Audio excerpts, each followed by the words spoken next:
Hello and welcome to Lost Love Chronicles. I stood on the balcony of our condo, looking out over the wide brown ribbon of the muddy Mississippi meandering by 4 stories below me. The sun had nearly reached the horizon, but it didn't seem in any sort of hurry to finish its daily trip. Instead, it just sort of lays there, right on the cusp of dipping down, the muggy summer air hanging on the horizon and dulling it to a creamy orange color. That lazy old sun. I swear you could just look straight at it forever and never go blind. The dull, hesitant sun seemed the perfect metaphor for my situation, for my marriage, my life, everything I knew, everything. I looked down at my hands on the railing. My wedding band stood out, the same dull yellow as the disappearing disk on the horizon. I don't know if it was the poet in me, or the curious kid coming back to the surface. Whatever it was, I slid the ring off of my finger and stared at it for a moment. Then I reared back and threw it for all I was worth, straight at that lazy old orange sun. I have to admit it, they all played it perfectly. Truth be told, though, I don't suppose it was really that difficult. God knows I'd wanted Sandra Truelson since we'd first met in junior high school. She was everything a fine Southern belle was supposed to be. Pretty, demure, strong-willed, witty, intelligent, and just really pretty and incredibly cool in all ways you can name. 5 feet 4 inches, slim, pert breasts, soft blonde hair, and bemused blue eyes that seemed to laugh at some inside joke concerning everything and everyone around her. Her dress was always conservative, and her makeup always lightly applied. All told, she was the perfect daughter for every family photo op that came her daddy's way. Unfortunately, despite my obvious ardor for her, Sandy's idolatry was forever firmly fastened on my older brother, Stevie. Stevie was everything I was not. He was tall and athletic with a full head of thick, curly brown hair, dimples when he smiled, and an easy grace and charm that won people over at the first firm handshake. Stevie would eventually follow in our own father's footsteps. Everyone said it, and they were all right. He had that easy manner overlaying a fierce competitiveness that seemed central to all political powerhouses. He was definitely my father's son, and he'd someday succeed Daddy as the senator from the great state of Tennessee. To do that, he needed the perfect Southern belle by his side. Again, most everyone agreed that Sandra Truelson was that perfect Southern belle to be there in his own climb to the top. She'd look gracious and charming and give him a brood of perfect young ones with full heads of hair and toothy, dimpled smiles. The fact that her own daddy was the Speaker of the State House sure wouldn't hurt, either. I'd just gotten to bed after playing a gig when the phone rang. "This better be important," I mumbled. "It's Stevie," Mom sobbed. "He's dead. A car accident." I don't remember much of the next week that followed, though certain images are still clear in my mind. I remember Sandy at the funeral, dressed all in black. I remember thinking her gauzy veil was the perfect complement to the dark gray storm clouds sweeping toward the crowd gathered at the cemetery. I remember Mom and Dad just hustling past the gaggle of reporters shouting out questions as they ducked into a long, black limo and drove away. I almost chuckled. Imagine that, Dad avoiding reporters while in the middle of a hotly contested primary race. "Maybe we should go now, son," the deep rumbly voice of the minister said as he took my arm. I remember looking around and seeing no one else there anymore. Just me and him, and the cemetery people trying to get that gaping black hole filled in before the rains came and turned it to muck. Daddy won that Senate primary in a landslide, thanks in no small part to voter sympathies at the tragic loss of a young, charismatic son cut down at the beginning of his undoubtedly brilliant career. Looking back on it, that's obviously where it all started. Say this for the political gurus. They knew every angle and dreaded wasting any opportunity no matter how sleazy. I think Faces said it best. "I wish that I knew what I know now, when I was younger." It's just so hard to believe your own family could do something like that to you. A year and a half later, the day after Thanksgiving, Daddy sat me down for the talk. We were in the den, his office away from the office. It was all overstuffed chairs and dark wood paneling, deep burgundy carpeting, and a massive oak desk. This was maybe the 3rd or 4th time I'd ever been allowed inside for more than 10 seconds, which meant serious business was at hand. "What are you gonna do with your life, Mark?" "What do you mean, sir?" "I mean," he said, fixing me with a stare and sipping his bourbon before continuing. "You can't just put off adulthood indefinitely. You can't just keep bouncing from bartending gig to bartending gig while carrying on this silly dream of being a famous rock star someday. You think maybe you'll let me finish law school before I rush out and conquer the world? Don't be a smartass." I said nothing, preferring to grind my teeth and seethe with fury. He stared, then I saw something click in his eyes. I waited to see how he would change course. It's your last year, he said. 6, 7 months, and you've got to go out and get a job. Have you given that any thought? I smiled. I've applied to the public defender's office, I lobbed at him. In Memphis. Now it was his turn to grind his jaws. Memphis, he finally said. Public defender's office. Exactly. He shook his head. Not gonna happen. Why not? Because no son of mine is gonna be defending a bunch of crackheads and child molesters. That's why. Jesus, can you imagine what the press would do if you actually got some of these scumbags off? Congratulate me on giving meaning to the constitutional guarantee of innocent until proven guilty? Don't push it. You know what I mean. You're not going to work for no damned public defender's office. And you'll stop me? He nodded. I went expressionless, knowing full well he could, and would, call in a few chits and get me blackballed. Then what? What plan for my life have you made out for me? I'll give him this. He held a straight face and didn't give me a condescending smile at my acquiescence. You're set on Memphis? I nodded. I need to get out on my own. Can't do that here in Nashville, Dad. You know that, right? He nodded, sipped the rest of his bourbon, then stood to refill his tumbler. When he turned back to me, I was shocked as he held out a second tumbler toward me. I took it and sipped, the smooth amber liquid coating my tongue in smoky goodness before burning its way down my throat. You're right. You need to get out on your own and make it on your own. But there's no reason you can't accept some help from your old man to get started, right? What kind of help? He put the tumbler down and leaned forward. I've talked to Jim Parker at Parker & Smythe. They've got a few openings, and he's definitely interested in you. I closed my eyes and leaned back, directing my voice at the ceiling. You're saying you agree I need to get away, and your idea of me getting away is to go to work for your campaign committee chairman? You won't be working on my committee, Mark. He's got 2 openings for new associates. One helping out some partner who does nothing but appeals, the other doing corporate litigation. He says you'd be a great fit at either one. I sighed and lowered my head, looking at him. He seemed so earnest, so unbelievably caught up in his own bullshit that even he believed it. Unfortunately, I wanted to believe it too. Granted, he'd sandbagged me. He'd known I would insist on Memphis and made a plan to deal with that contingency. But the plan really was perfect. Tell him I'll take the appellate associate position, I said. Not the corporate litigation slot? Appellate, I confirmed. That'll at least keep me pretty much away from all the corporate bigwigs who only want to cozy up to me because of you. He sagged, but only slightly. I'll call him this afternoon. Fair enough.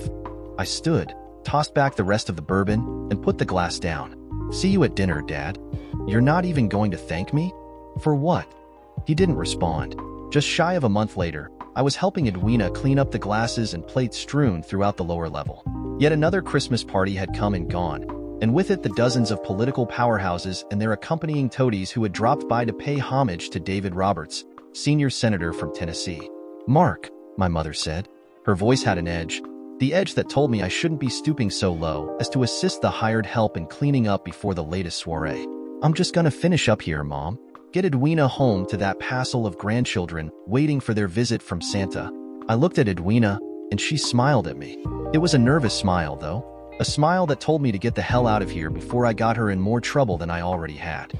I took the hint and carried the tray full of dirty dishes toward the kitchen. Did you see Sandy Trulson tonight? Mom said as I stacked the dishes in the dishwasher. Yes. You talked to her? A little. Just a little? I turned and faced her, leaning against the counter. What's this about, Mom? She pursed her lips, then dropped her voice to a conspiratorial whisper. I think she's sweet on you. Really? The melodramatic whisper seemed a bit much, and her conclusion just a tad far-fetched. Deborah and Pat both said she's coming out of her doldrums, Mom continued.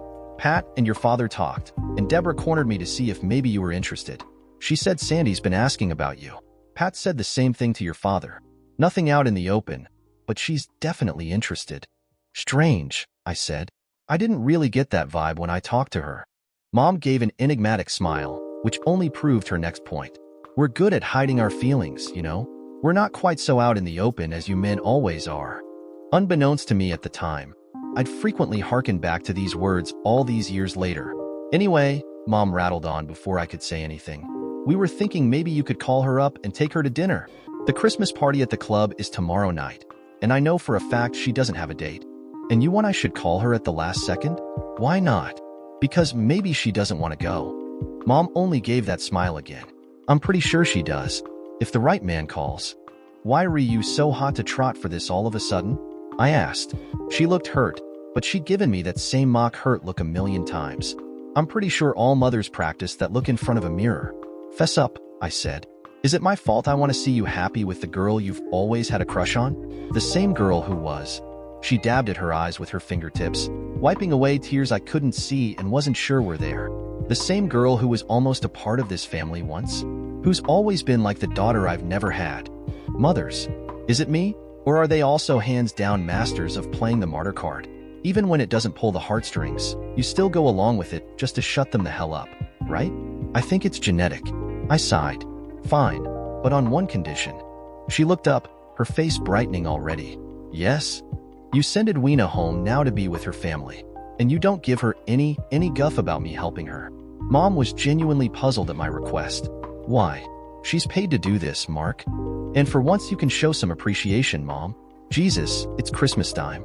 Don't you blaspheme on Christmas? I waved her off. Yes or no? But who'll clean up this mess? I shrugged. I suppose I will. But you need to get to bed. It's almost done. I'll get to bed soon enough. But, yes or no? She turned to the doorway to the other room, her jaws tight. After all, what was the sense in being a belle of the New South if you had to clean up after your own parties? Then she turned back to me. Fine, I'll send her home. I smiled, stepping away from the counter and toward her. Then I'll call Miss Sandra Truelson as early tomorrow as good manners allow. Mom stuck out her cheek as I neared, and I leaned in and pecked her lightly. And thanks, I said, looking at her briefly. I guess. She smiled. I'll let Edwina go now. I'll be damned. But Mom was right. You're calling me at almost the last minute, on a Saturday. No less. And you think I have nothing better to do than go to this silly old Christmas party with you? Sandy's words didn't match the light, playful tone in her voice. She was teasing, something of which she'd long been a master. Teasing in such a way as to make me feel silly once I realized I was asking one of the most beautiful, sought-after young ladies in Nashville to accompany me to a prestigious party at an exclusive country club only hours before the party was to start. But there was another side to the teasing, the side that was actually self-deprecating, falsely pumping up her own image only to laugh at it. It was what made her so goddamned endearing to everyone who knew her. She could laugh at everything and everyone, but particularly herself. Well, she pressed. I grinned. I guess that's exactly what I'm doing, Miss Sandra Jean Truelson. You sound pretty confident in yourself, Mark Roberts. I laughed, and so did she. Well, I understand you declining and all, Sandy. I mean, I have no doubt that your dance card is undoubtedly full for this and every other Saturday night in the foreseeable future. I just thought I'd take a chance. Oh, really? Take a chance? Exactly. Take a chance. No matter how small. She laughed. Well, she said, then paused for a moment before continuing. I'm flipping through my social register at this very moment, and can you believe it? I happen to be available this evening. I grinned. It was a game, but I could picture her devilish grin on the other end of the phone as she played the game out to its conclusion, probably twirling a lock of her soft blonde hair between thumb and forefinger, eyes glittering, slim, toned legs crossed with raised ankle tapping. That being the case, I said. Yes? Yes, what? You said, that being the case. Well, that being the case, what? Didn't I already ask you out to the party? No, you asked if. I specifically asked if you would be so gracious as to accompany me to the party. I know I did. It's not polite to interrupt a lady. It's not polite to correct a gentleman, or to leave him hanging. Am I doing that? That's exactly what you're doing. Okay, Mark Roberts. Then I won't leave you hanging any longer. What time will you pick me up? 6. Bit early, don't you think? Not for the chance to spend more time with you, it isn't. She gave a quick, high laugh. Damn, you're good. Smooth even. So 6 it is? 6 it is. Dad loaned me the caddy to take her. That damned thing'll never do, he'd said, waving his arm in disgust at my Ford Escort. At 5 to 6, I pulled in front of Pat and Deborah Truelson's white Georgian-style mansion and parked just in front of the looming porticos. Pat Truelson answered the door himself. Mark, come right in, he said, holding the door open wide. Sandy's still getting ready upstairs. Won't be ready for a few minutes still. Join me in the study for a little nip? Of course, sir, I said, fidgeting nervously. Speaker of the State House Patrick Truelson was everything a Tennessee politician needed to be. He had at least 5 inches on my 5'9", and his body still appeared just as solid as when he'd been an All-Southeast Conference linebacker for the volumes. His hands were enormous, his face long and pleasant, his head of hair a perfectly swept-back mane of black and gray. Even in jeans, a light blue Oxford shirt, and a gray cardigan sweater, he looked through and through a man used to leading the way in everything he did. Think about it. Do you realize how hard it is to look good in a cardigan these days? "Don't call me sir," he said, leading the way into his study. "And for Pete's sake, don't you dare call me Mr. Speaker."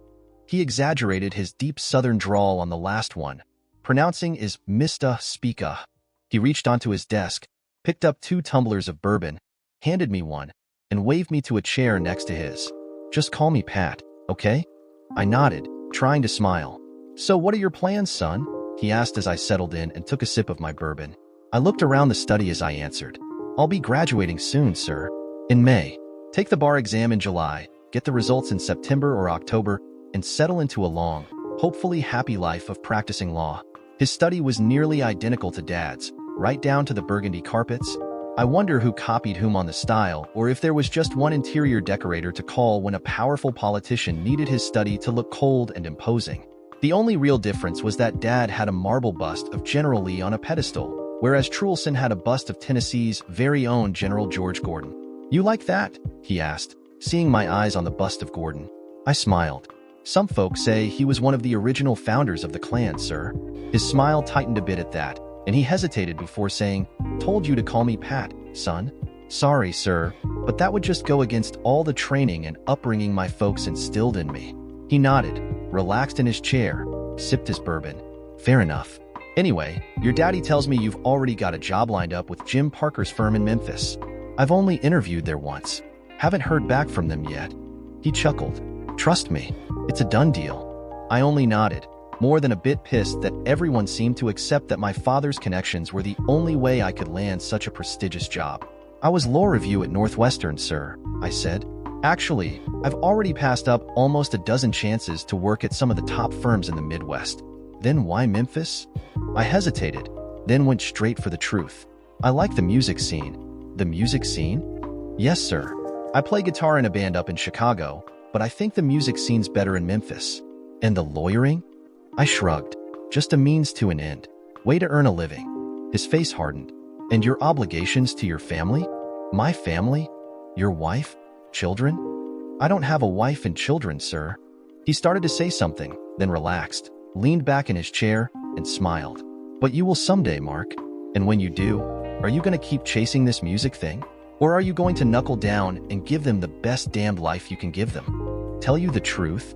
He hasn't really thought about that yet, Daddy," Sandy said from the doorway. I stood at the sound of her voice and turned to take her in.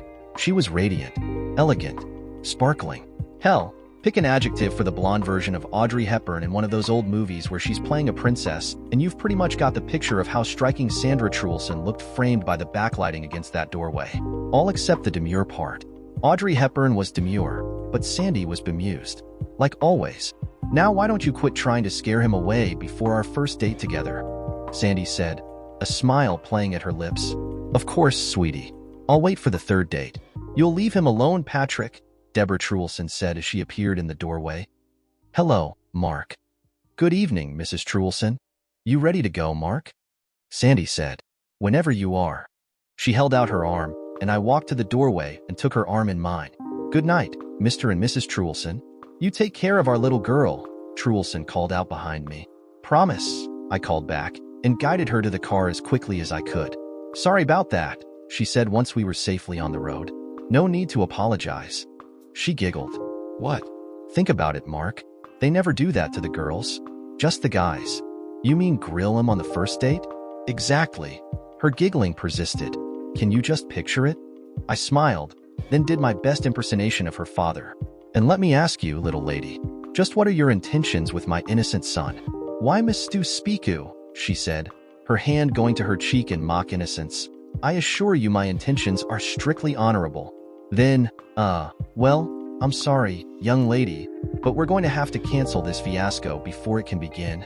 "You pig," she squealed, then tapped me on the arm. I laughed. Then, as my laughter died away, I got quiet. "Penny for your thoughts," she said.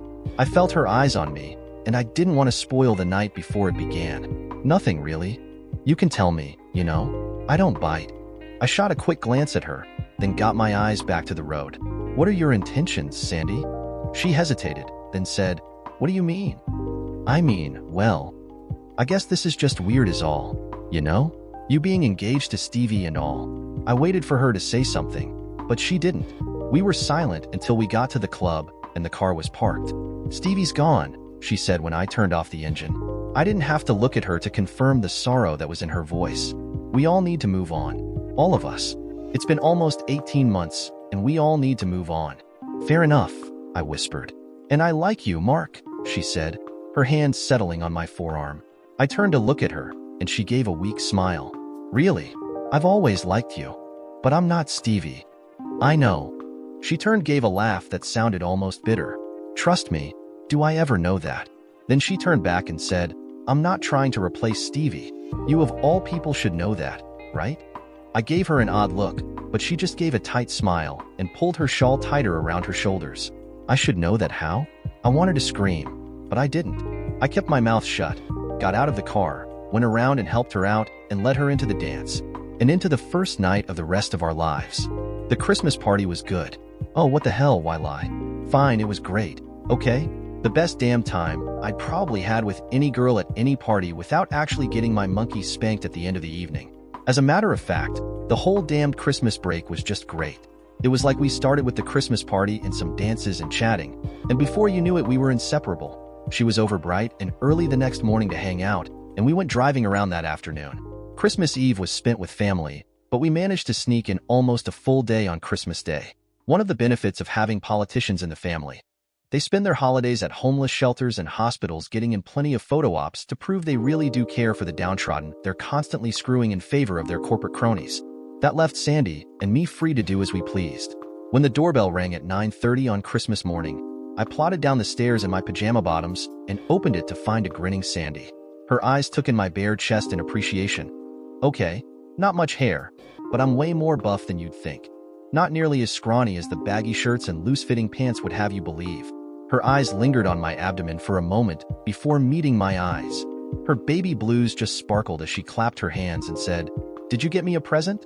I smiled through my yawn, nodded, and waved her in. She hugged me, her freezing clothes against my bare skin shocking me into consciousness. Merry Christmas. Merry Christmas, I replied, then kissed her. She returned the kiss with more passion than we'd previously enjoyed. It was with incredible hesitation that I finally broke the kiss. Let me brush my teeth first. It's not that bad, she said, then tossed her coat onto the entry bench, kicked off her shoes, and stuck a present into my hand. I got you something too. I smiled, looking at the tiny box in my hands. I shook it. It was light, and nothing rattled around inside. But I get to open mine first, she said, leading the way past me and into the kitchen. Coffee? Sure. I'll make it while you go get cleaned up. I'm on it, I said again, watching her sashay her jean-clad bottom down the hall. Move it, she said louder without bothering to look back. I want to see what you got me. 10 minutes later, we were sipping scalding coffee next to the Christmas tree. I wonder what it is, Sandy said, holding up the box and trying to hold back her laughter at my pathetic attempt at wrapping her gift. Then she tore into the paper like a little kid and pried open the box. Oh, Mark, she said, looking at the 3 silk scarves nestled within. They're beautiful. You think?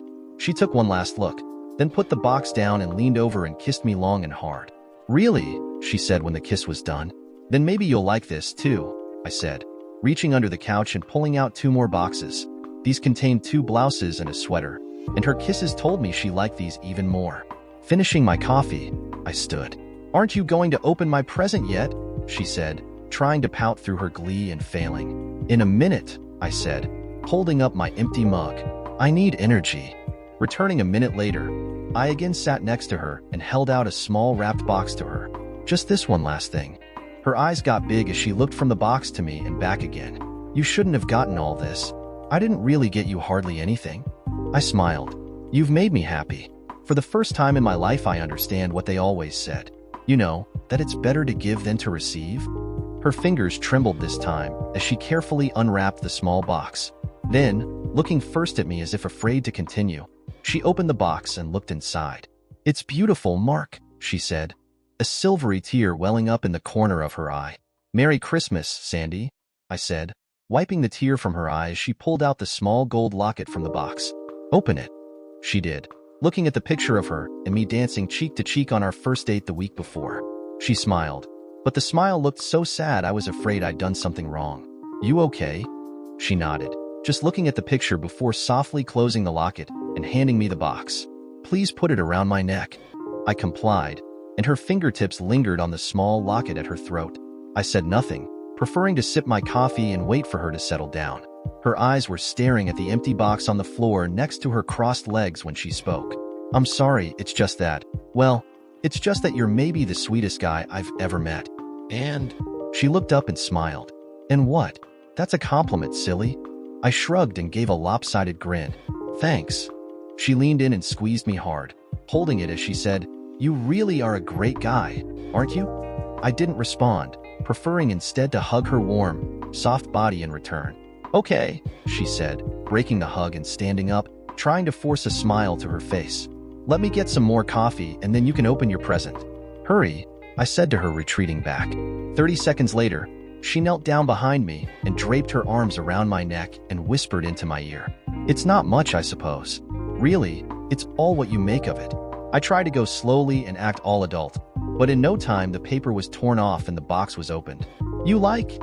she whispered into my ear, then sucked in my earlobe to heighten my confusion. "It's..." I started, then pulled the lacy white panties from the box. "I took them off just before I came here," she said, switching to my other ear. "You mean..." "Uh-huh," she said, then started kissing and licking my neck to drive home her point. I groaned.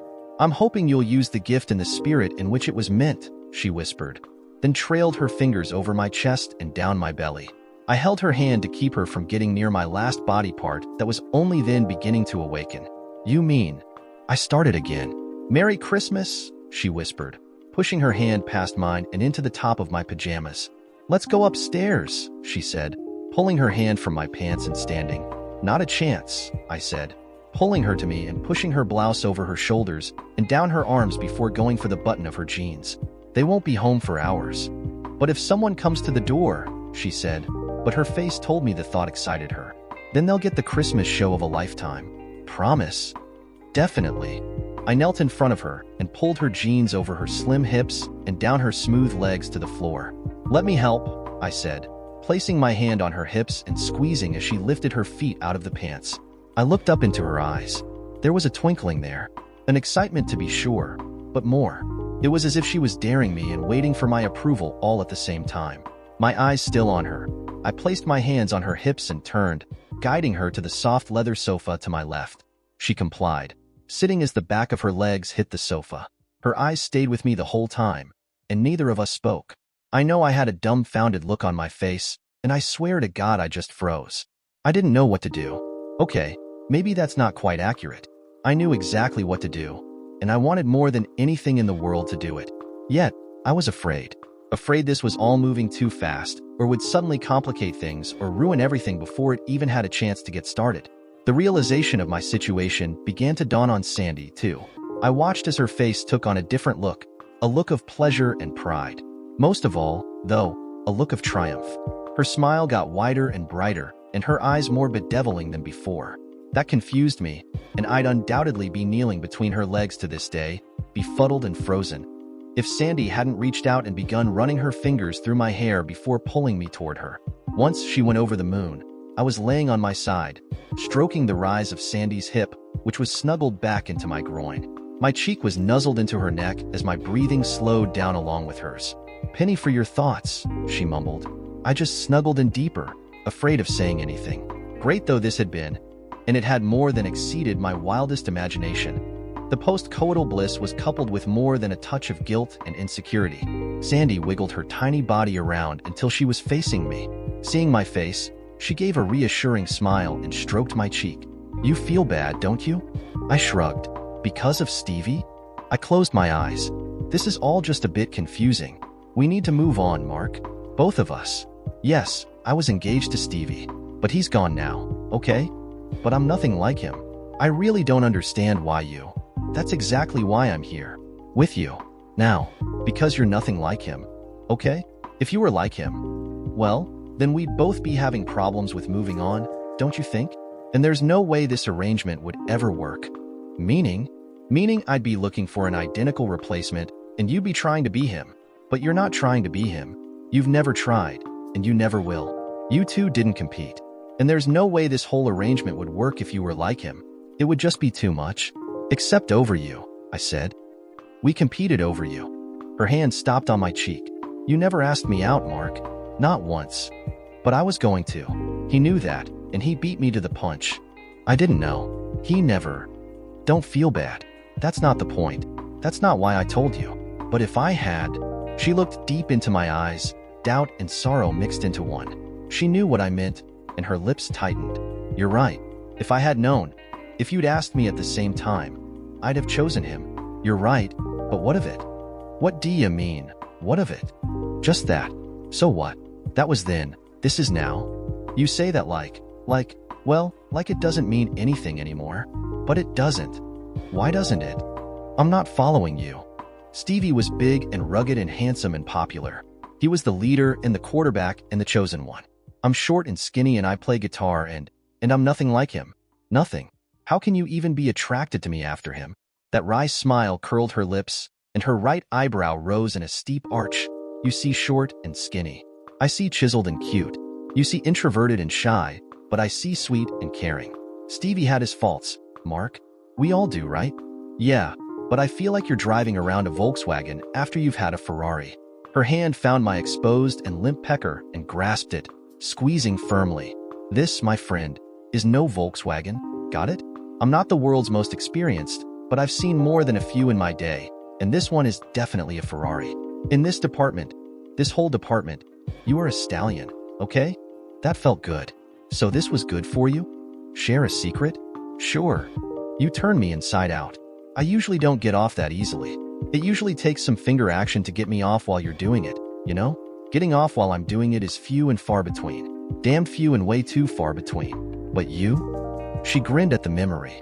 This is the first time the first time it's ever happened more than once. And it happened 3 times. And without any help from your fingers. It feels different, and it feels real good. I kissed her cheek. Thanks. She stroked my cheek, then leaned in and gave me a deep kiss. Not a passionate kiss and not a chaste kiss. It felt different. It felt appreciative and cozy and tender. It felt like a loving kiss. We screwed like bunny rabbits for the 3 weeks remaining in our respective winter breaks. Neither of us could get enough of each other, and it began to worry me toward the end. 2 days before I was due back in Chicago for my last semester at Northwestern University School of Law, we laid in bed in the middle of the afternoon. Why so down? She whispered. Her back was spooned into me, my fingertips tracing circles around her belly. What do we do now? Now? I'm leaving in 2 days. You're leaving in 3. Are we going to continue this? She rubbed her cheek in against my forearm under her head. We see each other on weekends when we can and all of spring break, and we use the internet to chat and we keep going. You sure? Aren't you? I guess so. You guess? She flipped around and started tickling me, her soft blonde hair falling into my face and sticking to my lips as I tried to fight her off without bruising her. You guess? I'm just some trollop for a quick fling. Then it's back to the big bad city where you've got a string of groupies chasing after you and your silly little band? They're not silly, I protested. The groupies or the band? Neither, I said, taking her wrists and flipping us around until she was pinned beneath me. But especially the groupies. You pig, she squealed in fits of laughter. We rolled around on the bed, laughing and tickling and teasing for another 10 minutes before we settled down. When it was over, we laid there panting. I'm going to be here for you, Mark, she said, her voice serious. You get your degree and I'll get mine. I've already got a job probably lined up in Memphis, too, and we'll get a place together and set up house and get married and all that fun stuff. I turned my head to her, not believing what I was hearing. You saying you love me? What? You? You've got to be kidding. She flashed a smile. Why? You love me? You know I do. You've never said so. Didn't want to scare you off. Seemed a bit too much too soon. So you do, she said, glee all over her face again. I nodded, smiling. Then say it. Say what? That you love me. Okay, I love you. Say it like you mean it. Sandra Truelson, I love you with all of my heart. Not a star in the sky burns as brightly as my love. Oh, gag me, she said, flipping on top of me. I said like you mean it, not like a Hallmark card. I laughed. But it's true. Oh, really? Really? She beamed, then said, okay, then I guess I love you too. You guess? She shrugged. Bit early, don't you think? You little shit, I said, again flipping her onto her back. Did you just call me a shit? Yes. For some reason, that sent her into more peals of hysterical laughter that only ended when I started tickling between her legs. At first, she tried to squeeze her legs shut and get away from my fingertips. As her laughter died down, though, her legs opened and she began pushing herself against my fingers. Looks like someone's in the mood for round 2, she said, then pulled my head to her breasts. Sandy was as good as her word. Every day, frequently 2 and sometimes 3 times a day, she emailed me little messages. Funny messages, sweet messages, cute messages, messages ranting about someone or something. It was all there. 3 or 4 times a week, we talked on the phone, which wasn't cheap given our distance. Somehow, though we were apart, we grew closer. Through our correspondence and calls, I learned to anticipate her moods and to laugh inwardly at her impetuous, sometimes utterly unpredictable nature. She said the craziest things, and it was sometimes difficult to tell whether she was joking or deadly serious. Then, just as I would get ready to ask her, she'd give that cute little giggle or some such thing, and I'd laugh at some joke I'd spend the rest of the evening trying to figure out. It was crazy and wacky and fun and giddy and all that sappy shit you see in the old movies and hear David Gates sing about in old bread songs. Sandy was not just a breath of fresh air. She was a strong, continuous gust that just blew into my life and kept me hanging on for dear life. God, it was great. We spent spring break together in Chicago. She saw me in the ragtag band I was in, played 2 gigs, one at a club in Lincoln Park, the other at a honky-tonk out in the sticks. The rest of the week, we screwed like rabbits and spent lazy days walking hand in hand through the Loop, museums, a zoo, and along the lakefront. Why so glum? Sandy whispered into my chest. I was laying flat on my back, staring at the ceiling. She was curled on her side, stroking my chest. I gave a slight shrug. Sad to see me go? Her voice sounded gleeful at the notion, like I was being too cute by about half, and she was either mocking or enjoying my confusion and depression. What is this? I asked a bit louder than intended as I turned to face her. She shrank back, at first surprised, but the smile quickly returned. This is the last semester before the rest of our lives, silly. All of this, Sandy. What is it? Now it was her turn to be confused. What's what? All of what? Us. Don't you know? I'm not sure. She gave a funny look and rolled our eyes. Dear God, apparently I have to do all the thinking here. See? I don't know when you're being serious or just jerking my chain. Her face got deadly serious at that, and her eyes bore into mine. Serious? You want serious? Fine, how's this? We both graduate by late May, both move to Memphis, get apartments close to each other, announce the engagement by September, and have a lovely wedding about August next year. Serious enough? My jaw dropped. Just like that? She gave that lopsided grin. No sense in making it all too confusing, is there? I shook my head. How long have you been planning all of this? Since Christmas night. She gave a devilish flicker of her eyes and nudged me in the ribs. That's when I was pretty sure I'd be able to stomach being married to you, I suppose. Remember? I did, of course, but it seemed like she was trying to divert me. So when you assaulted me in front of the Christmas tree, that... I didn't assault you, she shrieked in protest. That was a Christmas present, and you'd better not say it was a cheap one either. Anyway, I continued, smiling now, since you, worked your womanly wiles upon me, took advantage of my holiday spirit and all, that's when you decided you wanted to marry me? She gave a dismissive shrug. Pretty much. I nodded. Do I get any say in this? Sure. If your mother has no objection, you can probably plan your own bachelor party. She and my mother are already making all the other plans, the important ones, probably as we speak. I laughed. Yeah, right. She saw I was serious and gave an exasperated sigh. You men can be so dense sometimes. You think this is easy? Planning a wedding? You're serious, aren't you? Now the look of confusion was back, followed seconds later by anger. She pushed the blankets off and swung her legs over the bed, her back to me. What's wrong? I asked. The thought of being married to me really that repugnant? What? No, of course not. It's just that this is all moving. Well, it's really caught me by surprise. She whirled on me, her eyes still ablaze. You think this is easy for me? I held up my arms. I'm practically throwing myself at you here, just like at Christmas. And you think it doesn't make me feel just a little bit maybe underappreciated? Jesus, Sandy. I'm sorry, I just didn't.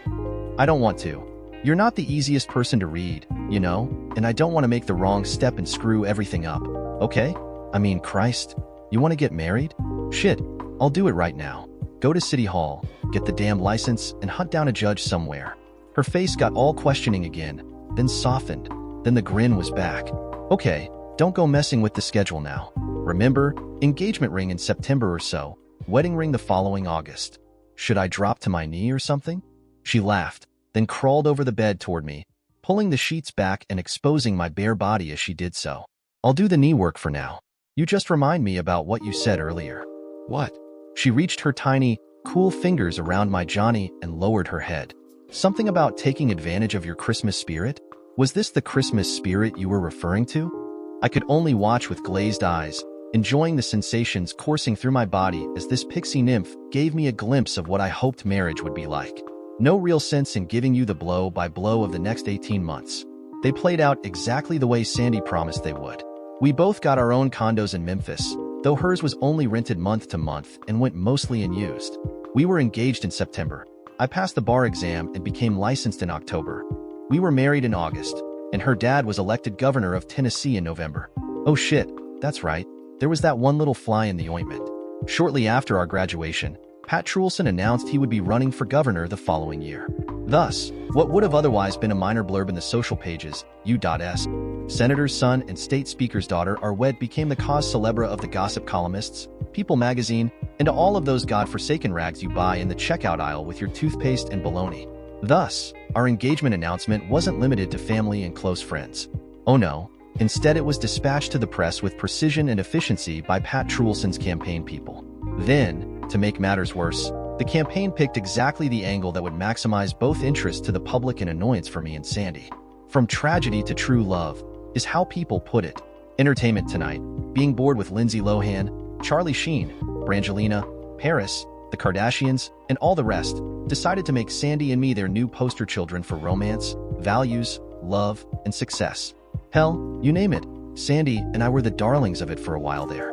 HLN and CNN decided this was a good idea, apparently. As a result, I was regularly running into video cameras, reporters, and photographers outside both my condo and my office. You need to cooperate with them more, Patricia Burley told me for months on end.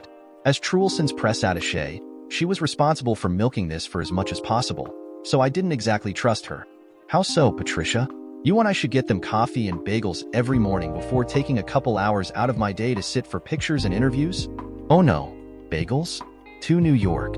It'd never fly. Biscuits wouldn't hurt, though. I stared at her. She was dead serious, apparently impressed-eyed, almost come up with a really great idea. Sandy didn't seem to mind all of the attention, though. To the contrary, she basked in it. She was always perfectly prepped, dressed just so with enough, but never too much makeup and a bright smile that could turn into a sad look of remembrance at the mention of Stevie before turning back to a shy smile at the mention of how we'd fallen in love and our pending nuptials. I have to say, Sandy was a natural at it. Then again, she held a master's in communications and worked in a public relations firm, so I suppose she should have been good at it. The shitstorm seemed to die down when the photos and video of our wedding, which was supposed to be private, somehow managed to leak to the press only a few weeks before the November elections. Pat Trulson's speech to the congregation, both eulogizing Stevie and praising Sandy and me for moving on with our lives, put him over the top. At the end, he won in a landslide. Me? I wanted to punch all of them. Patricia Burley, Pat Trulson, the photographers, reporters, cameramen, and talking heads. The whole damned lot of them. Unfortunately, well, okay, fortunately, Sandy and I were a bit too busy setting up house and christening all of the rooms in our newer, bigger condo on the river for me to get around to staying pissed off all that long. So yeah, life was good. For a little more than 3 years. Until a problem arose. The problem's name was Napoleon Bonaparte Bonnaroo. I know, that was my reaction too. Nap Bonnaroo was a decent enough good old boy. Assuming you managed to look past his string of petty theft and minor drug and alcohol convictions. Simply put, when Nap Bonnaroo got to drinking or popping meth, he took things that weren't his and got into the occasional bar fight. Unfortunately, in 1996, someone slipped into the dewdrop in just east of Memphis with mayhem on his mind. That someone, who managed to keep his face turned away from the low-quality camera, approached the cash register with pistol drawn, demanded the money, shot the bartender, and swiped a carton of Pall Malls before skedaddling on down the road to spend the whopping $300 in change that had justified killing a 23-year-old mother of one. The cops got lucky, or so they said.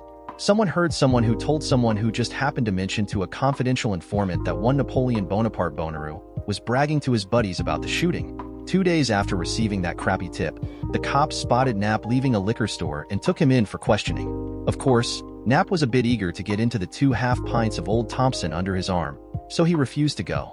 Cops, being used to fellows like Knapp, just slapped on the cuffs, tossed his booze in their trunk to take home themselves, and took him down to the station anyway. 11 hours later, the cops had a confession. In their own writing and unsigned, granted, but a confession nevertheless. Or so they claimed. And Knapp? Well, he had a broken cheekbone, busted lip, and a couple of cracked ribs. Resisting arrest, they claimed. The trial judge denied Knapp's motion to suppress the confession. The jury later convicted. Death penalty. The state Supreme Court managed to lend little guidance, instead preferring to send it back to the trial judge for resentencing due to another mistake at trial. The trial judge, reading the handwriting on the wall, vacated the death sentence on different grounds and gave old Knapp life without parole. Now that Knapp had a life sentence instead of a death sentence, the appeals on the never-decided confession issue had to be appealed all over again. This time it started with the state appellate court, who affirmed the trial judge's decision. Next, the Supreme Court reversed the appellate court and found the confession was, in fact, inadmissible. However, they continued. No grounds existed to overturn the conviction because there was ample alternative evidence to convict. Thus, they said, letting the jury hear the confession, the whole goddamned cornerstone to the state's case, and the only thing that really put Napoleon Bonaparte Bonnaroo at the scene of the crime, was deemed harmless error.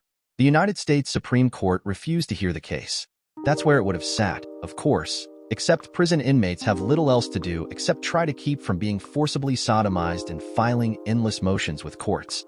Knapp must have found a good jailhouse lawyer to help him right off the bat, too. His petition for writ of habeas corpus was filed in a timely manner at the federal courthouse in Memphis. This is where I came in. The one thing federal judges don't like is having to deal with prison inmates who have nothing better to do than file crappy pleadings that are rarely legible or understandable. Thus, all of us who have a federal trial license are forced to take at least one of these cases a year, investigate it, and present it all properly. For free, of course. Knapp Bonnaroo was my first ever appointed case. Even a cursory exam of the file, which took 15 hours to give even a cursory examination, made it clear that this poor man had been sitting in jail for a decade based on little more than a bogus confession he probably never made. "It's yours," Jim Parker told me after I'd finished explaining the whole case to him. "You keep up with all of your other work, but you do whatever you can to get this fixed. You need someone to bounce ideas off of, fine. You've got Harvey. But you still have to keep up with the rest of Harvey's cases and anything else that comes along. Got it?" I nodded. Parker leaned back in his chair. "This is the big leagues, Mark. You take it where you want it, but you'll be the one arguing it, understand? Big law firms do this. What better way to get their inexperienced associates some real experience than to let them take complete charge of a case for a non-paying prisoner? Who cares if the poor man's really innocent and suffering and would be better served by someone who knows what the hell they're doing? Welcome to real life." I was, of course, terrified. My legal career to date had consisted of reviewing the records on appeal, researching until bleary-eyed, and preparing rough drafts of appellate briefs.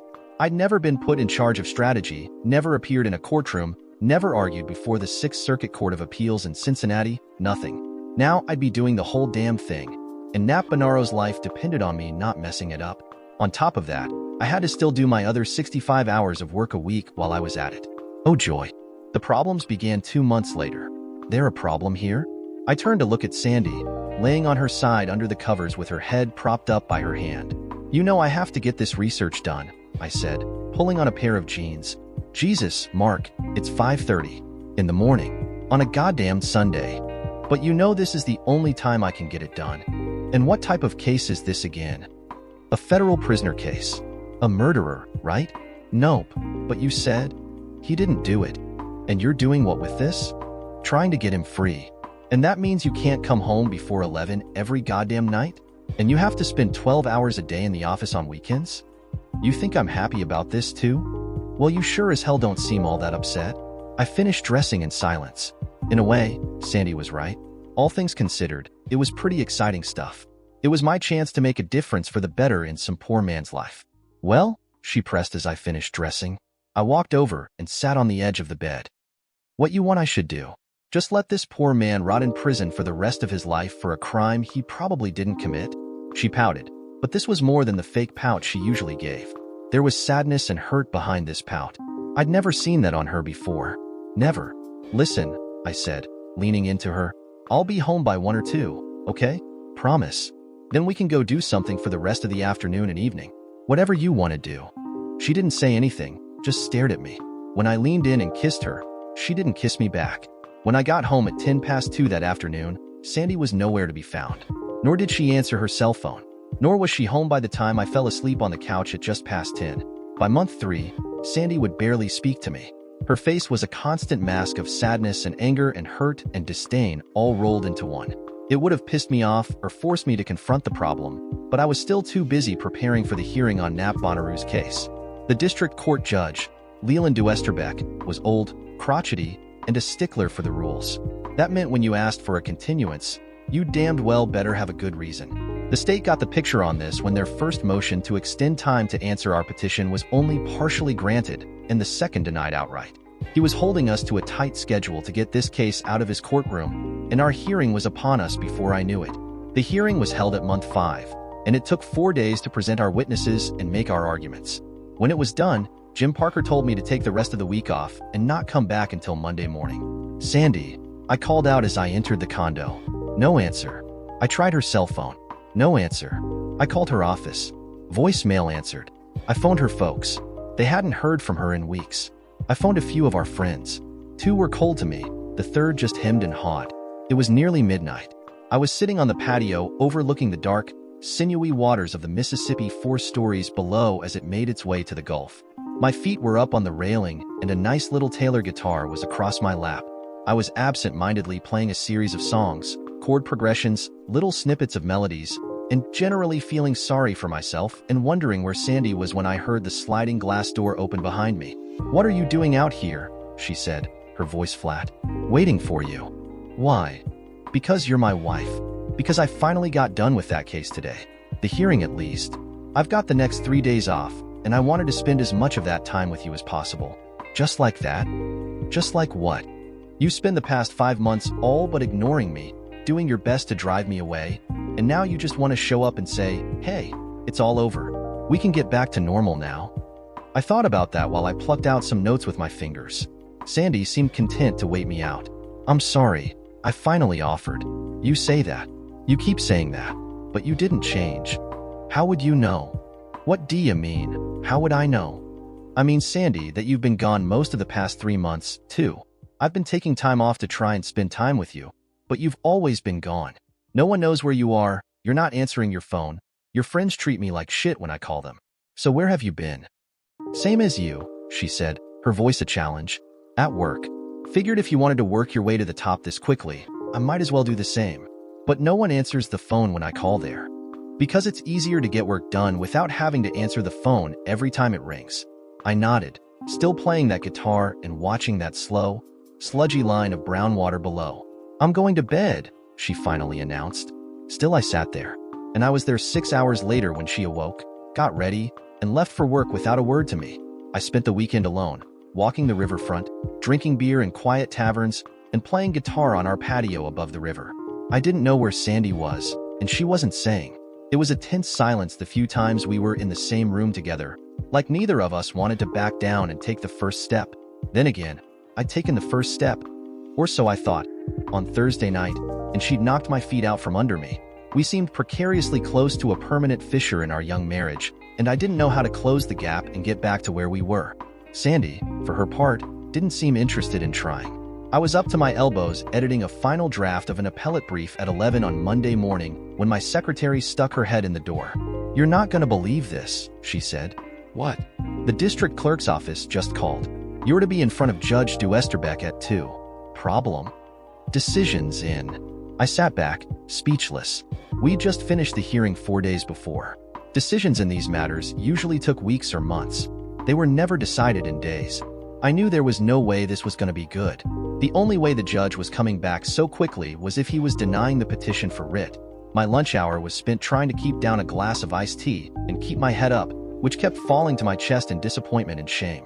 I'd busted my bum on this case, and I wanted Napoleon Bonaparte Bonnaroo to again walk the streets a free man, which was what he deserved and what the justice system owed him.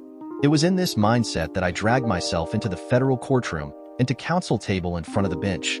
Adding to my embarrassment and depression, a traffic accident had held me up, so I was 10 minutes late. "Glad to see you could make it, counsel," Judge Duesterbeck grumbled.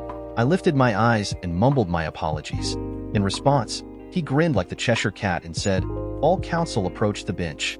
Margie Lane, the pudgy 40-something attorney for the state, strode toward the bench with confidence, while I lingered at counsel table for a moment. "Don't be shy, Mr. Roberts," the judge said. "The petition's being granted. The writ's issued." Margie froze halfway to the bench, turning to look at me. Her face was a mask of shock. She'd read the timing of this the same as me, apparently, and was stunned she'd lost. Slowly, not believing what was happening, I forced one foot in front of the other and made my way to the bench, walking past Margie Lane still frozen in the middle of the room. Judge Duesterbeck slid two thick, stapled piles of paper toward me. "One's for you and one's for her. The original's already with the clerk." Looking from the written decision, which had to be well over 100 pages, to Duesterbeck, then back to the decision again, I reached out and took both copies, standing there like an idiot unsure how to proceed. "The marshal's office is serving the writ on the warden as we speak, and Mr. Bonnaroo should be released in a couple of hours." "Thanks," I finally managed. He just shrugged. Margie finally found her words. "Your Honor, the state requests that Mr. Bonnaroo not be released until—" "Save it, counsel," he snapped. "Your request is denied. He's being released on his own recognizance. You want it changed? Take it up with the circuit court." This, of course, she was in no position to do. The decision had come down so quickly that nothing was ready for the inevitable appeal to the Sixth Circuit. Jesus H. Christ in a handbasket, I finally realized. I've done it. A grand slam on my first case. "And for the record, Mr. Roberts," Duesterbeck said as he stood, "very nice job. Unfortunately, that means you're probably going to be getting more of these." With that, he left. I turned and looked at Margie. She glared in return. I tried to mask my emotions, but I knew a stupid smile was spreading over my face as I held out her copy of the decision. She snatched the bundle of papers from my hand and said, "This isn't over." She stormed out of the room. I stood there for a moment, savoring my victory however short-lived it may prove to be, then grabbed my briefcase and strode out. I'd arrived. I sat to the side, waiting for them to finish scanning the decision. My boss, Harvey Fairstein, finished first. He's an old hand at this and knew exactly what to scan. Once finished, he put his copy of the decision in his lap and looked up, flashing me a broad smile. 5 minutes later, Jim Parker finished his reading, closed the decision, slid it to the side, and stood, extending his arm toward me. "Absolutely brilliant, young man." I stood and shook his hand. "Thanks." "No, Mark. I mean it. I don't know how you did it. I suspect old Leland's got a hard-on for someone in the state system, maybe one of the justices on our state Supreme Court, but this cannot be assailed. He wrote it airtight, and there's no way in hell he had it done in 4 days. He's been working on this for weeks. Hell, Scalia himself wouldn't touch it." Harvey slapped me on the back. "He's right. I'll bet $10 they don't bother appealing." I looked skeptical at that one. "Seriously, Mark. They're funded by the taxpayers. Their case was shit, and they knew it. I don't really know how the appellate courts let this stand for so long. Not to mention that dimwit trial. Still, I think you've won." "When will we know for sure?" I asked. Harvey shrugged. "Best guess? Close of business tomorrow." "Why?" "Because if they're taking it up to the Sixth Circuit, they're gonna file something by then requesting that bail be revoked, or at least set ridiculously high. Doesn't take long to do, and they should have it on file while they still know where Nap Bonnaroo is." I nodded, remembering Nap the first time I'd met him, and the 4 days I'd seen him in court. He'd been frail and pale, and all jittery. He wasn't cut out for prison, and I had no doubt he wouldn't last much longer if he had to go back there. Parker's phone rang. "Yes?" Pause. "Okay. You get on the phone to the press, and we're on our way." He hung up the phone and turned to us. "Bonnaroo's still in lockup at the federal section of county. They were getting ready to transport him this morning when they got the call from the clerk. The writ's been served on Warden Tompkins, and he's authorized Bonnaroo to be released here. They've already taken care of the paperwork on their end and faxed it over to county. Let's go. Where? Parker looked confused for a moment, then laughed. Mark, this is huge news. This guy's been sitting in prison for 10 years for a crime he didn't commit. Add to that police brutality and a series of bad decisions by the courts, and you've got the lead story on tonight's news. Front pages tomorrow. And you think I'm gonna let this firm miss out on the opportunity at all this free advertising? You think we're gonna miss this shot at introducing our new golden boy to the world? Then his eyes narrowed, and he said, you know, you really need to keep your hair cut shorter. And please tell me you've got a freshly starched shirt in your office. Please. I shrugged, smiling. Sorry, boss. He can play it as the harried young lawyer who's been burning the midnight oil for this poor fella, Harvey offered. Parker thought about it, then said, good idea. Rub your chin a lot, Mark. Make it look like you're really tired from all of this. Just plain worn down, okay? I nodded. Good. Now let's get moving. They'll all be there in 15 minutes, and you need to be there first. Jim and Harvey were right. There were a gaggle of reporters, photographers, and cameramen waiting for us when Jim, Harvey, Knapp, and I walked out the front door of that jailhouse. Jim and Harvey stayed back, and Harvey gave me a firm nudge in the back toward the podium already set up at the top of the steps. Apparently, jailhouses are used to this kind of thing, but I sure as hell wasn't. The questions were shot fast and furious at Knapp and me. Knapp played his part perfectly, which is to say he was just himself, scared and relieved and speechless and clueless. I think I did pretty well too, since the adrenaline rush had passed and left me weary to the bone. I rubbed my eyes and stroked my jawbone and even managed a few yawns. The press ate it up. Then the questions took a right turn and caught me flat-foot. You think the state's gonna appeal? I don't know. Have you talked about it with your father-in-law? I was immediately on guard. Absolutely not. Still, Mr. Roberts, if they don't appeal, you think it's because he's doing you a favor? You being family and all. If that were the case, I said, then why did I have to bother with a hearing in the first place? No, sir. Governor Truelson is a great man. An honest man. He works for the taxpayers, and I worked here for Mr. Bonnaroo. The taxpayers were more than ably represented by Margaret Lane, and she busted her rear end to represent their interests. But as the district court's decision made clear, this never should have happened. Ever.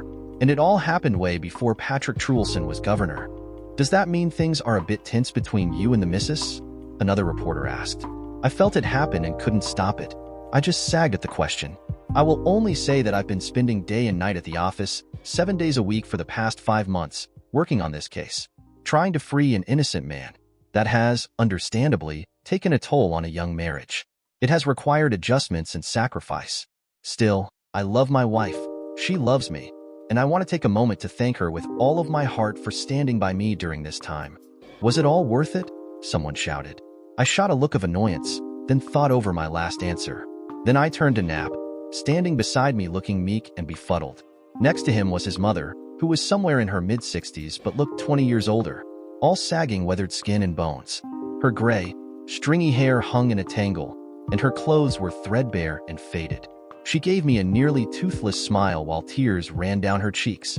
It's not a question of whether it was worth it, I said, my eyes on Knapp and his tiny, wizened mother as my voice grew thick and raspy with emotion. It's a question of whether it was the right thing to do. And the answer to that is yes. My eyes welled up with tears as Mama Bonnaroo stepped closer, threw her arms around me, and buried her face in my shirt. She sobbed her thanks as Knapp joined in the hug. Then she started squeezing us both so tight I thought I was going to suffocate. That old bird could hug something fierce. The press pushed in closer and flashbulbs were exploding all over the place, but we ignored them for that moment.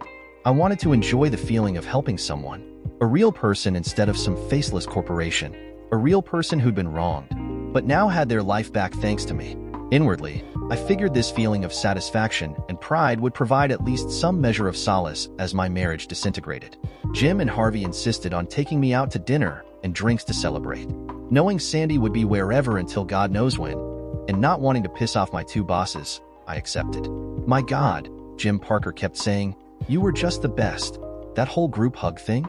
All them tears? Boy, you're gonna be on CNN. Sure as hell. Yeah, Harvey agreed. Just perfect. We're gonna be up to our eyeballs in the shit for a while.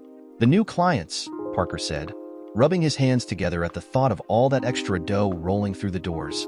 Sandy was sitting on the couch when I got home, the lamp beside her casting the only light in the dark condo. I stopped 2 steps in and stood there, looking at her. "Hey," I finally said. "Hey," she whispered back. I was fidgety, unsure what this meant. "Saw you on the news," she said, her eyes in her lap. Yeah, I won." She looked back up at me, and I saw the silvery streaks running down her cheeks. They really needed the help, didn't they? "Yeah," I said, my voice going husky. "They really needed the help. He didn't do it, did he?" "No, he didn't. And his mother. She looked just so sad and beaten down. And she looked at you like you were God. Like you were just the most incredible. Like you were the only luck they'd either of him seen in forever. She was just happy to get her boy out of prison, I suppose." Sandy sniffled, then wiped her nose with the back of her hand. "You think maybe you can just sit here with me for a while? Maybe just..." She waited for me to move and, when I didn't, looked back into her lap.